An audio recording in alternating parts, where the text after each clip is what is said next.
A është njësoj Odisea i Homerit me Odiseen e filmit të Christopher Nolanit? Duket sikur janë njësoj, shumë gjëra nga narrativa janë njësoj, megjithatë përqasja është e ndryshme.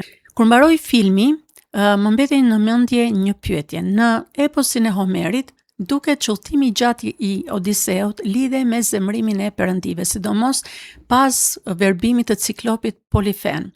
Por, interpretimi Nolanit më bëri të ndalem te një moment tjetër. Duket sikur është zgjedhja e Odiseut për të shkëputur nga rruga e Agamemnonit. Duket sikur aty e ka piknisjen dhe kalvari i vuajtjes së tij. Agamemnoni i kërkon Odiseut që ta ndjek anijet e tij për të kthyer në shtëpi. Por Odiseu i thot komandantëve të tij, nuk do të ndjek Agamemnonin. Mjaft e kam ndjekur Agamemnonin dhe duket si një deklarat arrogante ose kryenësie. Në film, kjo shkëputje duket sikur merr një peshë të madhe dramatike, se aty duket edhe sikur fillon rrugtimi i tij i vërtet. Dhe kjo ishte përshtypja ime dhe sot po lexoja, po bëja pak kërkim për vlerësimet e kritikëve për të parë nëse ishte diçka që më duk mua apo gjen mbështetje ka dhe njerëz të tjerë që mendojnë njësoj. Dhe duket sikur ka një mendim të ngjashëm, sikur bashkohen kritikët me këtë, se duket që Nolan e zhvendos theksin nga ndërhyrja hyjnore te përgjegjësia personale. Në vend që ta paraqes Odiseun si një viktim të kapriçove të perëndive, ai e shpaj si njëri që jeton me pasojat e zgjedhjeve të veta. Është e ngjashme edhe me filmin tjetër të tij, Oppenheimer, që flet për krijimin e bombës atomike, edhe në të njëjtin film kemi të bëjmë me një personazh që vuan barrën morale të vendimeve të veta strategjike dhe koston e inteligjencës së tij. Tek Odisea, tragjedia nuk buron më nga mallkimi i Posedonit, por vetë nga agjencia njerëzore ose nga vendimet njerëzore. Në momentin kur Odisea vendos të ecë vetëm, ai pranon me bedi edhe barrën e pasojave. Dhe kjo pikërisht është ndoshta bukuria e një adaptimi të madh kinematografik, të bëj të kthehesh tek teksti klasik dhe ta lexosh atë me sy krejtësisht të rinj në një epokë moderne.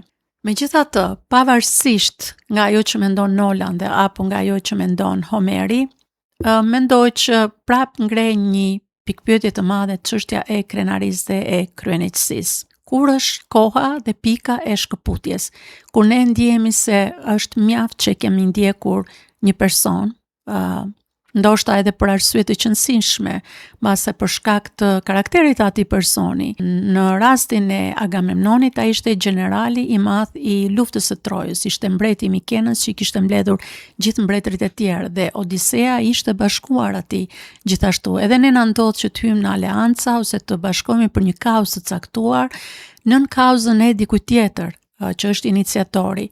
Por kur është momenti kur ne shkëputemi prej tyre dhe a vjen për shkak të karakterit të personit apo thjesht sepse ndihemi që nuk kemi më nevojë për ta, ne mund të ndjekim shtegun ton dhe ndoshta kjo mund të jetë edhe ajo downfall ose nisja e kalvarit të vuajtjeve tona.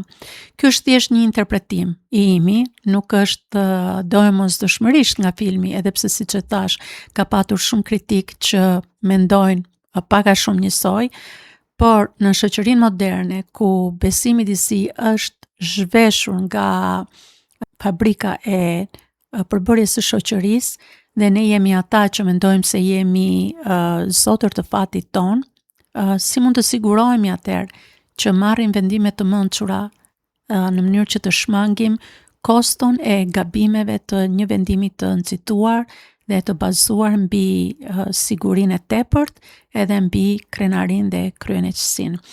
Zoti ju bekoft edhe dëgjojmë në videon tjetër. Nëse nuk më ndiqni, por ju pëlqejnë materiale të tilla që bëjnë lidhjen e jetës së përditshme me letërsinë, me filmat, me çështjet dhe temat e ditës, atëherë më bëni follow. Dëgjojmë në videon tjetër.